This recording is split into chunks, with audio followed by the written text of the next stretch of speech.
Velkommen til Biavlerens Kvarter, det nye CVR. Vi starter med at kigge på alt det, som alle kan se. Det er blandt andet et oversigtskort over rengøringsområderne, og vi kan se kontaktoplysninger på stationsforstanderen. Hvis vi klikker på det næste ikon, så kan vi se karantænezoner, og da systemet er nyt, er der ingen karantænezoner endnu. Så skal vi have oprettet en bruger i CVR. Vi starter med at klikke på opret bruger, og bliver så ført over til MitID, hvor vi skal logge ind, ligesom vi plejer med MitID. Jeg har udladt nogle skærmbilleder, men når man har godkendt med sin telefon for eksempel, så bliver man helt automatisk ført videre over til CBR.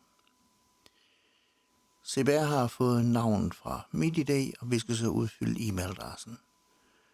Som I kan se, at her er Ida, der er logget ind, så det er Idas mailadresse. Og så er der også Idas telefonnummer, ikke mit eget. Og så selvfølgelig en adresse.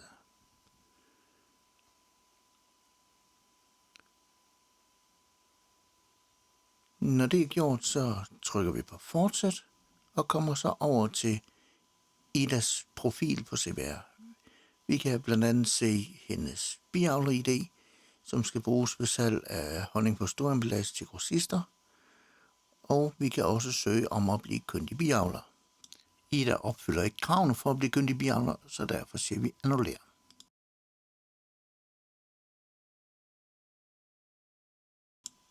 Så skal vi have oprettet en bigård. Først klikker vi på det lille stade på siden af kortet, og efterfølgende på et plus for at oprette en ny bigård. Så ved hjælp af musen og kortet zoomer vi ind og finder lige præcis det sted, hvor vi skal have bierne stående. Og med et klik på musen opretter vi så en bigård. Vi giver bigården et navn, her for eksempel test 1. Kan også skrive, hvor mange bifamilier der er, men siger gem. Og vi gør det hele en gang til med bigård test 2, for at vi har noget at flytte bier imellem.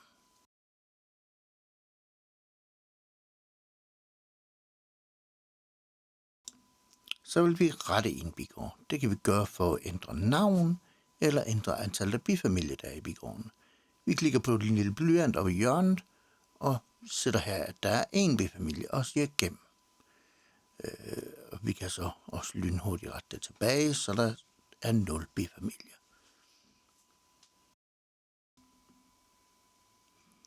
Vi skal nu have bestilt et syn af vores bier, sådan så vi har en gyldig sundhedsattest, så de kan flyttes. Til det skal vi bruge en kyndig biavler, og dem kan vi finde heroppe på listen ved den biavler med et lille flueben ved. Når vi kommer ind på siden, så kan vi se, at jeg er den der tættest på for Ida. Hun vil kunne se min e-mailadresse og mit telefonnummer, fordi at hun skal selv kontakte mig. Det har ikke noget med CPR at gøre, så hun skal selv finde ud af. Jeg skal for at kunne syne bierne have hendes bigårds-ID, og det finder hun inde på bigårdslisten, så det kunne være praktisk, hvis hun lige markerer det og sætter i en mail og sender til mig.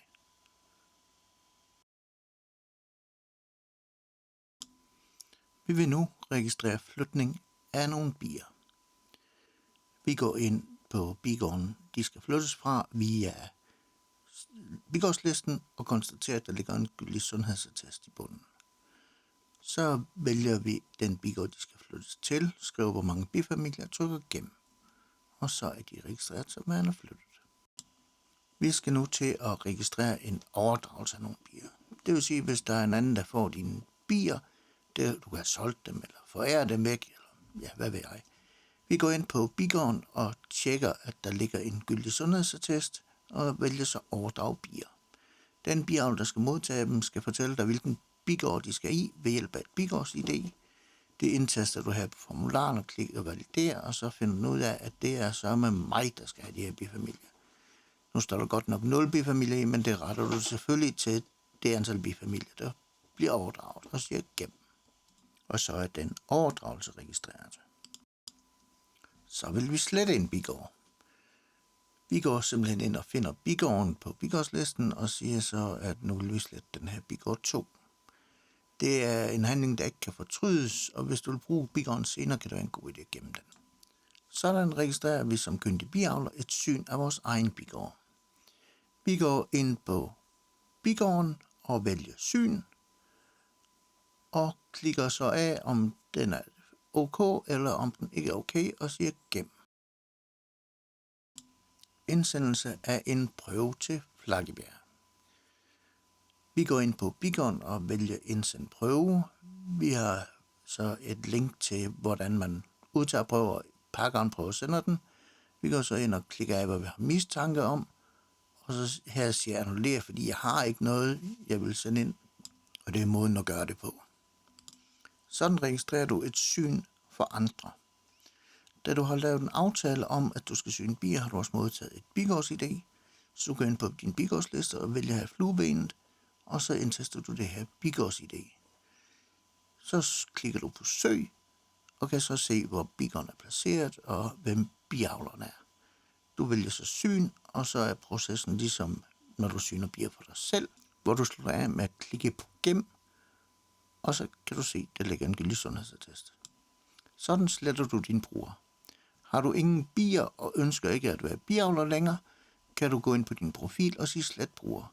Denne handling er uigenkaldelig, så tænk dig om, inden du gør det. Vi er nu tilbage, hvor vi startede, så jeg vil sige tak for denne gang.